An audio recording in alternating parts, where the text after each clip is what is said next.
A paz do Senhor Jesus, meus queridos irmãos, pastor Wesley de Souza, aqui diretamente da cidade de Boston, nos Estados Unidos, trazendo mais uma mensagem bíblica para os irmãos. Eu creio que essa mensagem, assim como falou comigo, vai estar falando com os irmãos também. E é um texto bastante conhecido, mas eu creio que a palavra do Senhor se renova a cada dia.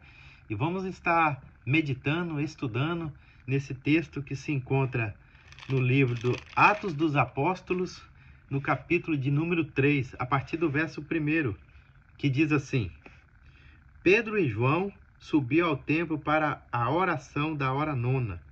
Era levado um homem coxo de nascença, o qual punha diariamente à porta do templo chamado Formosa, para pedir esmola aos que entravam. Vendo ele a Pedro e João, que ia entrando no templo, implorava que lhes desse uma esmola. Pedro, fitando-o juntamente com João, disse: Olha para nós. E ele os olhava atentamente, esperando receber alguma coisa. Pedro, porém, lhes disse: Não possuo nem prata, nem ouro, mas o que tenho, isso te dou. Em nome de Jesus Cristo, o Nazareno, anda. E tomando-o pela mão direita, o levantou imediatamente, e os seus pés e tornozelos se firmaram. De um salto se pôs em pé, passou a andar e entrou com eles no templo, saltando e louvando a Deus.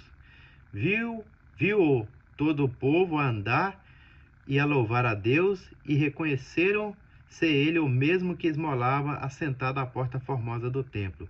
E se encheram de admiração e assombro por isso que lhes acontecera. Irmãos, é um texto bastante conhecido, mas vamos meditar e vamos aqui ver algumas observações. A primeira observação: Pedro e João já tinham esse costume de ir nesse horário para estar ali fazendo suas orações. Quando fala a hora nona, é o mesmo que 3 horas da tarde. Então, a primeira observação: eles iam orar basicamente diariamente 3 horas da tarde. Segunda observação: esse homem que era colocado ali na porta do templo, ele era coxo de nascença. Ele não tinha sofrido nenhum tipo de acidente. Ele já tinha nascido com aquela debilidade. Outra observação: ele não entrava no templo, ele ficava fora do templo. Ele ficava na porta, do lado de fora do templo. E ele não ia sozinho, ele era levado até a porta do templo. A quarta observação: porque ele não pedia oração, mas sim esmola. Porque o propósito dele era ganhar dinheiro. Então nós vemos que ele ia para o lugar certo, mas o objetivo dele era errado. Então ele estava no lugar certo, mas com o propósito errado. Quantas vezes nós estamos no lugar certo, mas o nosso propósito, o nosso objetivo está errado? E às vezes isso acontece com nós. Nós estamos no local que é certo, mas o objetivo, nosso central, está errado. A quinta observação que eu vejo nesse texto: ele era levado. Ele não ia sozinho. Alguém levava ele. Alguém levava ele, não era para ficar de pé. Alguém levava ele, não era para ser curado. Não era para ser transformado ali. Não era para que ele pudesse caminhar. Mas sim, ele era levado para ficar ali numa maca, para pedir dinheiro, para gerar recurso, para bater uma meta. E às vezes tem pessoas que dizem ser seu amigo, realmente não é seu amigo. Ele não está para te ajudar. Está ali aproveitando da sua situação, da sua debilidade ali que você está passando, para ter aproveito da situação. A sexta observação que nós vemos ali: não adianta você estar no lugar certo se a sua motivação for errada. Não adianta. Você pode estar no lugar certo, mas se a sua motivação, o que te move, está errado. A sétima observação: porque para Deus o que vale não é o lugar. Por mais que o lugar é certo, mas para Deus não é só o lugar que deve ser o lugar certo. para Deus, sim, a motivação que te levou até aquele lugar certo. Então, a motivação que você deve ter para estar na casa do Senhor, na presença do Senhor, tem que ser uma motivação real, objetivo central, adorar a Deus, buscar a face do Senhor.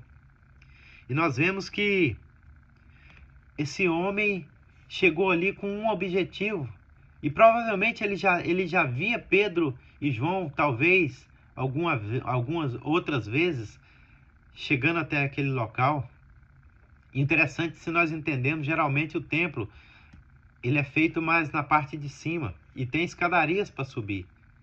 E esse homem, nós entendemos que esse homem estava cabisbaixo, talvez com a cabeça baixa, estendendo a mão, querendo receber ali uma esmola, um dinheiro, e nem olhava para Pedro e João. E nós vemos ali que talvez esse homem poderia pensar assim: não, eu vou pedir dinheiro porque a minha vida já acabou, já não tenho mais recurso, já não tem mais jeito, eu nasci assim, vou morrer assim.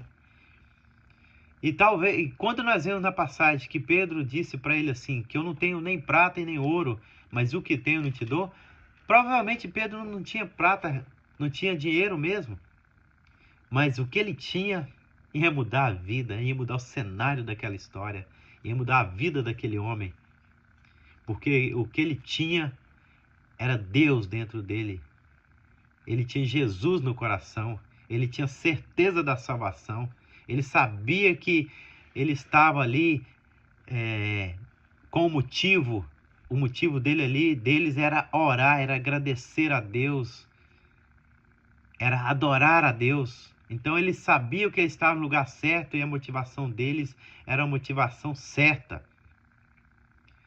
E aquele homem não imaginava o que ia acontecer. E a Bíblia nos relata que Pedro naquele momento pegou ele pela mão e levantou, puxou ele para cima. E ali tudo foi restaurado. Imagina comigo, ou vamos imaginar juntos, podemos dizer assim, aquele homem com as pernas todas atrofiadas por anos e anos ali sem movimentar, os músculos já não tinham força, os tendões já não tinham força. E naquele momento ali que foi pegado na mão dele assim para levantar, assim em instantes, em segundos, a perna dele assim se fortaleceu, os músculos se enrijeceram, os nervos se fortaleceram e ali ele se pôs de pé. E já se pôs de pé, crendo e agradecendo. Quando fala que ele entrou no templo, saltando, pulando e dando glória a Deus, aquilo ali é um motivo de alegria. Ele estava alegre, agradecido pelo milagre que ele recebeu ali naquele momento. E ficamos com a lição para nós. Pedro disse que ele não tinha nenhum tipo de bem, não tinha prata, não tinha ouro, mas o que ele tinha, ele dava. E hoje, o que nós temos para dar para o nosso irmão? O que nós temos para dar para as pessoas que estão precisando ir fora de uma palavra de amor, da palavra de incentivo aí, da palavra do Senhor? Às vezes nós não temos nada para oferecer.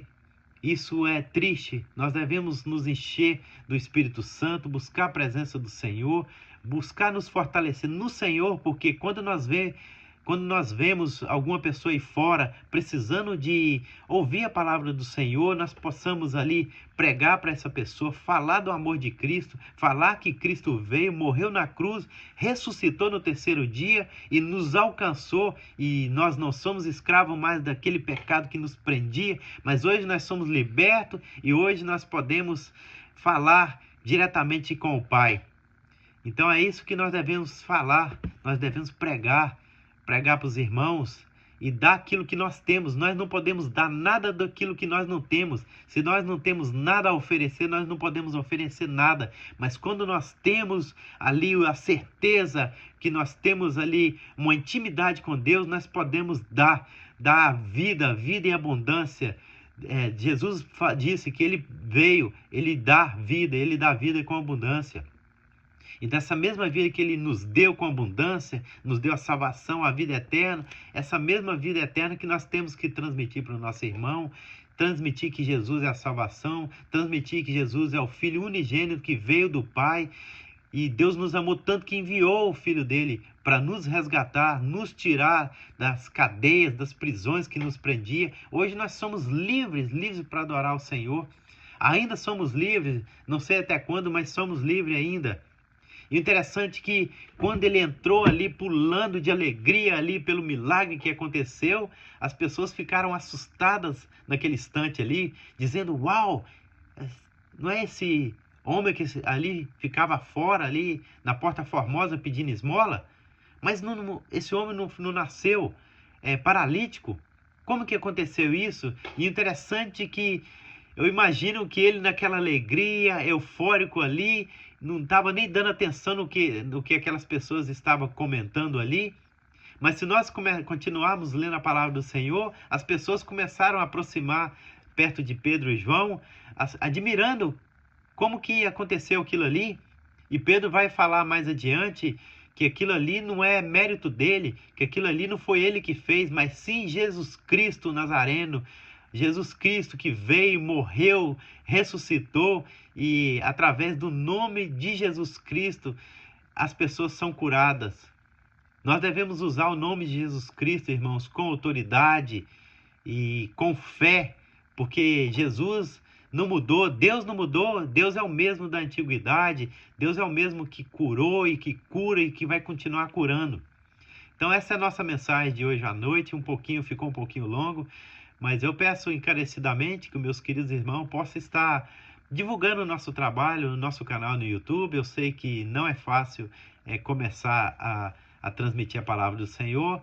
Eu sei que a luta é espiritual, não é contra nem a carne nem o sangue, mas é contra potestades e principados. Então eu sei que às vezes divulgar outras coisas é mais fácil do que divulgar a palavra do Senhor.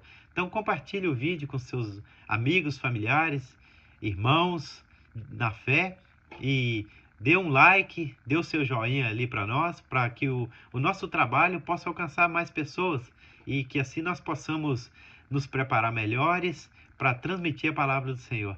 Agradeço a todos mais uma vez, fiquem todos com a gloriosa paz do Senhor e nós vemos no próximo vídeo. Fiquem com Deus.